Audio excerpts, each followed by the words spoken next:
نحمدہ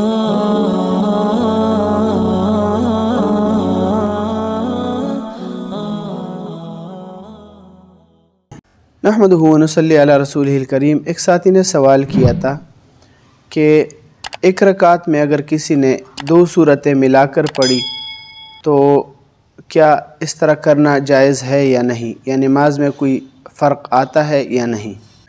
تو اس کے بارے میں مسئلہ یہ ہے، بہتر صورت تو یہ ہے کہ سورہ فاتحہ کے بعد صرف ایک ہی صورت، یعنی چھوٹی صورتوں میں سے ایک ہی صورت پڑھ لی جائے تو یہ بہتر ہے، 2 صورتیں نہ پڑھی جائیں۔ لیکن اگر کسی نے 2 صورتیں پڑھ لی تو بلا کراہت نماز جائز ہو جائے گی۔ بدائع ثناء جلد نمبر 2 صفحہ نمبر 44۔ وَلَوْ جَمَعَ بَيْنَ السُّورَتَيْنِ فِي رَكَعَةٍ لَا يَكْرَهُ لِمَا رُوِيَ أَنَّ النَّبِيَّ عَلَيْهِ الصَّلَاةُ وَالسَّلَامُ أَوْتَرَ ب7 سُوَرٍ مِّنَ الْمُفَصَّلِ وَالْأَفْضَلُ أَلَّا يَجْمَعَ۔